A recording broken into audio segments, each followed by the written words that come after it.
बच्चों नमस्कार। हर घर पाठशाला में आपका स्वागत है। आज हम एनसीईआरटी कक्षा नवम रसखान के सवैयों के विषय में पढ़ने जा रहे हैं।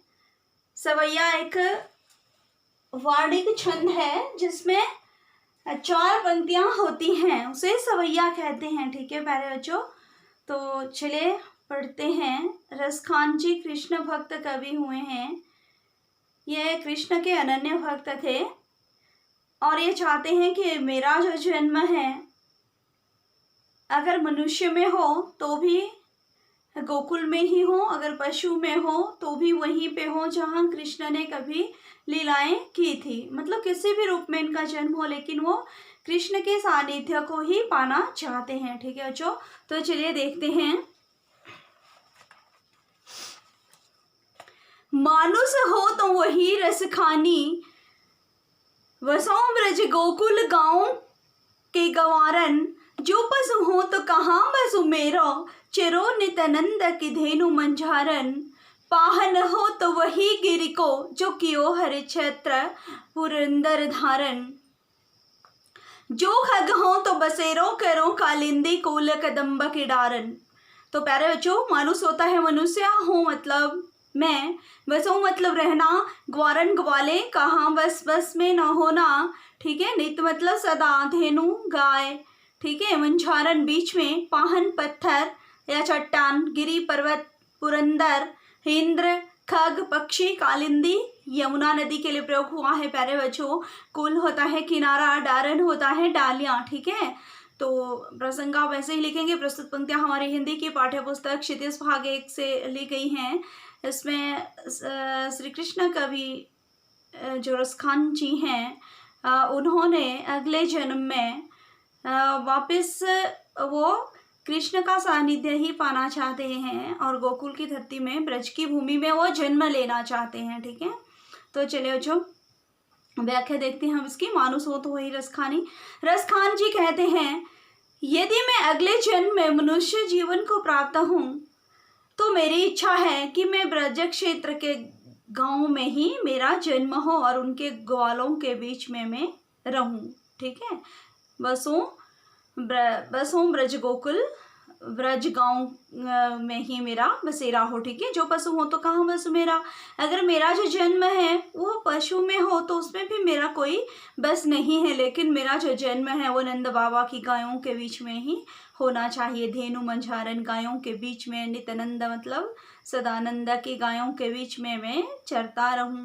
पाहन हो तो वहीं गिरि को, जो क्यों हरिक्षेत्र पुरंदर धारण, अगर मैं पत्थर बनूं तो उसी पर्वत का बनूं जिसे कभी श्री कृष्ण भगवान ने इंद्र का अभिमान तोड़ने के लिए अपनी कनिष्क उंगली में धारण किया था। ठीक है, जो खग हूं तो बसेरो करूँ कालिंदी कोल कदम्बा के डारन, अगर मैं पक्षी बनूं, खग होता है पक्षी। ठीक है, तो मेरा जो बसेरा है वो यमुना के तट पर कदम्बा की डालियों में हो। ठीक है, मतलब हर स्थिति में वो कृष्ण का ही सानिध्य पाना चाहते हैं प्यारे बच्चों।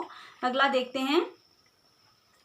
या लकुटी अरुकामरिया पर राजती हूँ पुर को तज डारूं, आठहूँ सिद्धि नवो निधि के सुखनंद की गाय चराई बिसारूं, रसखान कवो इन आंखिन सो ब्रज के बन बाग तड़ाग निहारूं, कोटिक एक लधौत के धाम करील के कुंचन ऊपर भारूं। तो प्यारे बच्चों, या मतलब इस लकुटी मतलब लकड़ी, लाठी जो बनी होती है, कांवरिया मतलब कंबल, तीहू मतलब तीनों, तजी मतलब छोड़ दूं। ठीक है, आठहूँ सिद्धि मतलब अणिमा महिमा गरिमा लघिमा प्राप्ति प्राकाम्य ईशित्व और वशित्व नामक 8 अलौकिक शक्तियां। ठीक है, उनको मैं छोड़ देना चाहता हूँ।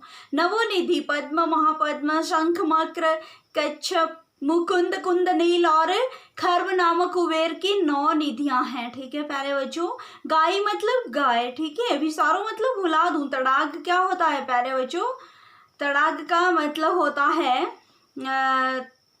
तालाब। ठीक है, और करील होता है कंटीली झाड़ियाँ। ठीक है, जितनी भी कंटीली झाड़ियाँ हैं हमारी बारी मतलब निछावर कर दूं। ठीक है प्यारे बच्चों, तो प्रसंग वही चलेगा। रसखान कहते हैं कि मैं ब्रज क्षेत्र में श्री कृष्ण के ग्वालों की गौओं के चराने के लिए प्रयुक्त इस लाठी और उनके द्वारा ओढ़े जाने वाले जो कंबल हैं, उसके बदले में मैं तीनों लोगों का अगर मुझे राज्य मिले तो उसे भी मैं न्यौछावर कर दूंगा। ठीक है प्यारे बच्चों, मैं नंद बाबा की गायों को चराने के बदले 8 सिद्धियों और 9 निधियों के सुख को भी भुला दूंगा। ठीक है बच्चों, मैं ब्रज क्षेत्र के वनों, बागों और तालाबों को अपनी आंखों से कब निहार पाऊंगा, मतलब निहारना होता है देखना। ठीक है प्यारे बच्चों, मैं ब्रज क्षेत्र में होगी करील के कंटीली झाड़ियों पर करोड़ों महलों को न्यौछावर कर दूंगा।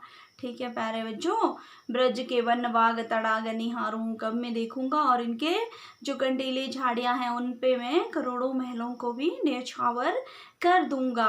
भाव यह है कि रसखान ब्रज क्षेत्र के लिए जीवन के सभी सुखों का त्याग कर देना चाहते हैं। ठीक है प्यारे बच्चों, उनके लिए परम सुख की प्राप्ति ब्रज क्षेत्र से जुड़े रहना है और कुछ भी नहीं है। कृष्ण का सानिध्य पाना ही और कुछ भी नहीं है। प्यारे बच्चों, अगला देखते हैं। मोर पखा सिरे ऊपर रखी हूँ, गूंज की माला गरी पहिरऊंगी, ओढ़ी पितंबर ले लकटी बन गोधन, गवारी ने संग फिरऊंगी, भाव तो वो ही मेरो रस खानी, सो तेरे कहे सब स्वांग धरूं करूंगी, या मुरली मुरली धर की अधरान धरी अधरान धरूंगी। तो प्यारे बच्चों, एक गोपी जो है कृष्ण की भक्ति में वशीभूत होकर कृष्ण का सभी स्वांग रचने के लिए तैयार है, लेकिन क्या क्या कह रही हो सुनिए। मोर पखा, मोर का पंख जो श्री कृष्ण सिर के ऊपर धारण करते हैं उसे मैं सिर के ऊपर लगा लूंगी। ठीक है, और ओढ़ी पीताम्बर लैलकुटी बन गोधन गवारिन संग फिरूंगी, और पीताम्बर को ओढ़ करके कृष्णा जो पहनते हैं पीताम्बर पीले रंग का वस्त्र, उसे ओढ़ के लाठी लेके और ग्वालों के संग गायों को चराऊंगी। ठीक है, भाव तो वो ही मेरो रस खानी, सो तेरे कहे सब स्वांग करूंगी। भाव तो मतलब अच्छा लगता है मुझे, रस खानी मतलब रस के खान, मुझे वो श्री कृष्ण बहुत अच्छे लगते हैं, इसलिए मैं तेरे कहने पे सारे स्वांग अर्थात सारा जो वेश है वो धर लूंगी। ठीक है, यहाँ मुरली मुरली धर की अधरान धरी अधरान धरूंगी, पर ये जो मुरली है मुरलीधर की, इसे मैं अपने होंठों में धारण नहीं करूंगी। अब इस मुरली को अपने होंठों पर धारण क्यों नहीं करना चाहती, क्योंकि उन्हें लगता है वो हमारी सौत के समान है, उन्हें वो अपनी सौतन प्रतीत होती है। श्री कृष्ण हमेशा उन्हें अपने पास रखते हैं, अपने होंठों से लगाए रखते हैं, इसलिए वो इस मुरली को अपने होंठों में धारण नहीं कर सकती। बाकी तो सारे स्वांग वो सखी के कहने पे कर लेगी, ऐसा सखी जो एक सखी है वो दूसरी सखी से बेटा कह रही है। ठीक है, अगला है। काननी दय अंगूरी रहीबो जब ही मुरली तो निबंध बजई है, मोहिनी तानन सोरस खानी अटा चढ़ी गोधन, गई है तो गई है, तेरी कहूँ से गरे ब्रज लोगिन, काला ही को कितनों समझइए ही, माई रे मुख की मुस्कानी, संभारी न जय है न जय है न जय है। ठीक है, काननी दे उंगरी रही बो, जब रसखान जी कहते हैं कि गोपी श्री कृष्ण की बांसुरी की मोहक तान के जादुई प्रभाव को प्रकट करती हुई कह रही हैं कि अगर वो मुरली बजाएंगे तो मैं क्या करूंगी, क्योंकि उन्हें रोका जाता था कृष्ण के पास जाने के लिए, तो क्या करूंगी मैं। कानिन दे अंगूरी रही वो जब हूँ मुरली धुनी मंद बजाई, जब वो मंद मंद मुरली की धुन बजाएंगे तो मैं अपने कानों पे उंगली दे दूंगी। ठीक है, बंद कर दूंगी अपने कानों को, उसे नहीं सुनूंगी। ठीक है, मोहिनी तानन सोरस खानी अटा चढ़ी गोधन, गई है तो गई है। अगर वो अटालिका पे चढ़कर गोधन नामक जो गीत है उसे गाएंगे छत पर चढ़ के, ठीक है, अटालिका पे चढ़ के, रसखान जी कह रहे हो गाए तो गाए, मुझे इससे कोई फर्क नहीं पड़ेगा। ठीक है, वो सुनना नहीं चाहती, अपने कानों में उंगली देना चाहती है। तेरी कहो सिगरे ब्रज लोगी निकाली कहू कितना समझई है।